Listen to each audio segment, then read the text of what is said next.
माँ श्री नर्मदे हर, नर्मदे हर, नर्मदे हर। आप सभी लोगों को माँ नर्मदा जी की तरफ से बहुत बहुत साधुवाद। आज का विषय कई लोगों का मुझसे प्रश्न हुआ, सवाल आए, कई लोगों के मन में जिज्ञासा थी। महाराज जी, आपके विचार बड़े उत्तम हैं, लेकिन परिक्रमा करते हुए कहीं ना कहीं हमसे,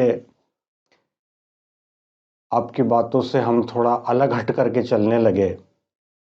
अब ऐसा कुछ मार्ग है क्या जिससे हम श्रुति पूर्ति कर सके? तो बात ठीक है।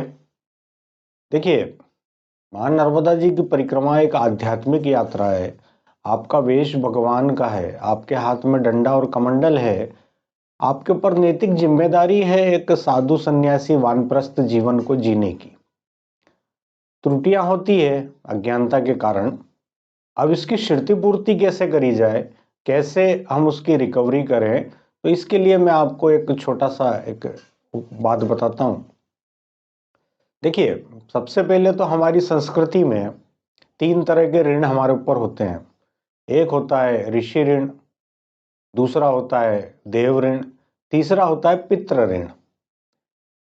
अब जो नर्मदा परिक्रमा लगा चुके हैं इनके ऊपर 3 ऋण, एक आध्यात्मिक ऋण, एक शारीरिक ऋण और एक आर्थिक ऋण।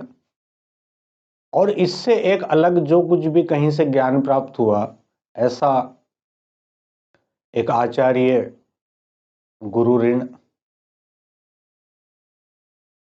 ऋण की निवृत्ति के लिए जिन लोगों ने परिक्रमा लगा चुके हैं उनके लिए चतुर्मास का काल बहुत श्रेष्ठ है। इस चतुर्मास के काल में भी श्राद्ध पक्ष, मेरी नजर में श्राद्ध का जो पक्ष आता है जिसमें हम पितरों का तर्पण करते हैं, ये सबसे उत्तम है। तो मैं उन प्रत्येक परिक्रमावासियों को जो परिक्रमा लगा करके जा चुके हैं, मैं उनसे निवेदन करता हूं कि मां नर्मदा जी के किनारे आइए। आपने जितने दिन की परिक्रमा लगाई है उतने दिन तो नहीं, लेकिन उसका 10%। मान लीजिए 100 दिन की परिक्रमा लगाई तो 10 दिन, 80 दिन की परिक्रमा है तो 8 दिन, 120 दिन की है तो 12 दिन।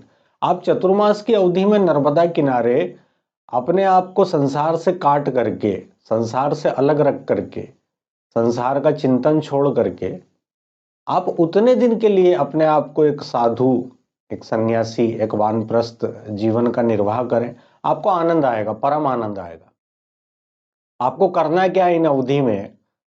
अपने ऋण की निवृत्ति करनी है। कैसे? आप जिस गोत्र में आपने जन्म लिया उनके ऋषि हैं, उनके मंत्र का जाप कीजिए एक दिन। आपके जो कुल के देवी या देवता है उनका आप भजन कीजिए, साधन कीजिए। आपके पितृ हैं, श्राद्ध पक्ष में आकर के नर्मदा किनारे आपको उनका तर्पण करना, उनके प्रति श्रद्धा रखना, उनका सम्मान करना, ये बहुत अति आवश्यक है। और ये भी मां नर्मदा जी की परिक्रमा का एक अंग है। इसके लिए तो 3 साल 3 महीने 13 दिन में चतुर्मास का विधान है। साधु सन्यासी भी इस चतुर्मास में अपने ऋण की निवृत्ति करता है। आजकल 2 4 5 महीने की परिक्रमा है, 80 दिन 100 दिन की परिक्रमा है। निवृत्ति कैसे होगी? तो निवृत्ति का मार्ग ये है, आप चतुर्मास में आइए और विशेष रूप से आप श्राद्ध पक्ष में आइए। भगवान परशुराम ने अपने पिता जगदम्ब ऋषि और मां रेणुका का श्राद्ध, पिंडदान और तर्पण मां नर्मदा जी के किनारे करा। नेमावर से थोड़ा सा ऊपर जाते हैं तो वहां पर पिंडेश्वर महादेव स्थान है। तर्पण करने के लिए मां नर्मदा जी का उत्तर तट श्रेष्ठ है। क्यों? क्योंकि जब भी हम तर्पण करते हैं अपने पितरों का, तो हमारा मुंह दक्षिण में होना चाहिए। जब आप उत्तर तट पर तर्पण करेंगे तो स्वाभाविक आपका मुंह मां नर्मदा जी के दक्षिण की तरफ होगा। तो इस तरह से तर्पण जल के द्वारा तर्पण होता है। जल के द्वारा मंत्र का आह्वान करके आप अपने पूर्वजों को, ऋषियों को, देवी देवताओं को तृप्त करते हैं। श्राद्ध पक्ष में आइए। अब ये अति आवश्यक है। आगे बढ़ते हैं तो परिक्रमा के दौरान आपने अध्यात्म में कमजोरी रही, आप आइए ना, उतने दिन के लिए आइए, 2 4 5 दिन तो देखिए, अपने आप को संसार से काट करके एक जगह रुक करके नर्मदा जी के किनारे, आपको आनंद आएगा। आध्यात्म कीजिए, कुछ ज्ञानेश्वरी का पाठ, रामायण, कुछ भी पूजा पाठ इत्यादि, लेकिन कंडीशन वही है, आपको संसार को पूरा हटाना पड़ेगा, संसार को रोकना पड़ेगा, आपको एक ऐसी अवस्था में आना पड़ेगा जब जाकर के कहीं नर्मदा जी की कुछ कृपा आपके ऊपर संभव होगी। आध्यात्मिक ऋण होता है परिक्रमा में, आध्यात्म आपने उतना करा नहीं, शारीरिक लोगों की शरीर के द्वारा सेवा करी, अब आपकी भी जिम्मेदारी है सेवा करने की। तो सब मुझसे बोलते हैं महाराज जी जो परिक्रमा चलेगी जो उस समय सेवा करेंगे, तो देखिए उस समय का एक माहौल अलग होता है। मैं नर्मदा किनारे लंबे समय से हूँ, मैं अपने अनुभव की बात बताता हूँ। सब लोग बोलते हैं महाराज जी आएंगे हम वहाँ सेवा करेंगे, हम कहते हैं आपके लिए सेवा उतनी आवश्यक नहीं है जितना आपके लिए अध्यात्म आवश्यक है। सेवा, हम नर्मदा जी के किनारे जिनका जन्म हुआ है ये इनके लिए नित्य आवश्यक है।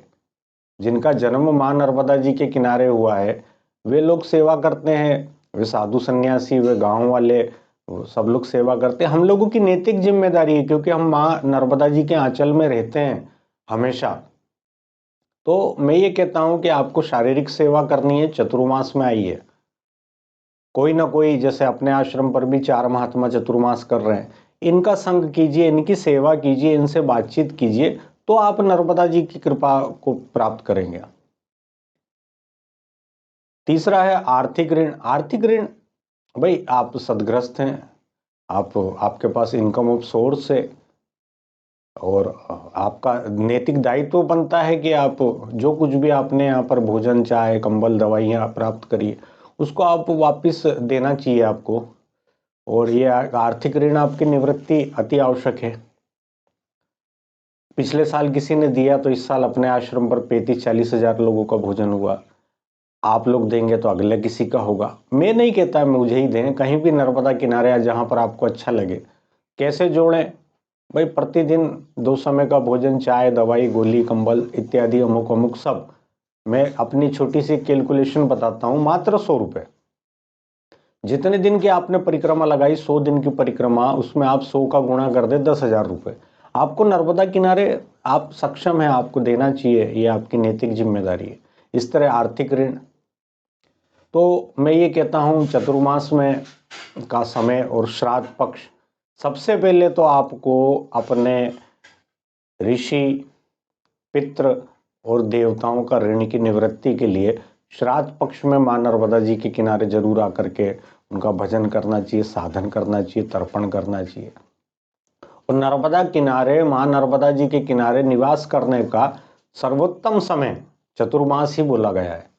मां नर्मदा जी अपने विशाल स्वरूप में होती है, मां नर्मदा जी की एक अद्भुत अलौकिक छवि होती है, आप उसमें दर्शन कीजिए। इतनी वनस्पतियां बह करके आती है, अनेक अनेक तरह से वनस्पतियां मां नर्मदा जी में आती है, आप उसमें स्नान कीजिए। आपके शारीरिक, मानसिक, कितने महात्मा आकर के नर्मदा किनारे चतुर्मास करते हैं, वे भी प्रतिदिन मां नर्मदा जी में स्नान करते हैं। आप भी आइए, आप भी स्नान कीजिए। अरे उनके द्वारा किए हुए स्नान के द्वारा उसी जल में बहुत चतुर्मास श्रेष्ठ, और कहीं के चतुर्मास से नर्मदा जी के किनारे का चतुर्मास श्रेष्ठ है। और अधिक जानकारी के लिए आप मुझसे संपर्क कर सकते हैं, जो बहुत सारे लोग मुझे जानते हैं और मुझसे संपर्क कर सकते हैं। फक्कड़ बाबा, श्री मां नर्मदा क्षेत्र शांतिधाम आश्रम, श्री पंचक्रोशेश्वर महादेव मंदिर, श्री ओमकारेश्वर ज्योतिर्लिंग पंचकोशी परिक्रमा घाट, ग्राम सेमरला, उत्तर तट, बड़वा। Mobile number 9399263251। आप संपर्क कीजिए अधिक जानकारी के लिए। और सभी को माँ श्री नर्मदे हर, नर्मदे हर, नर्मदे हर।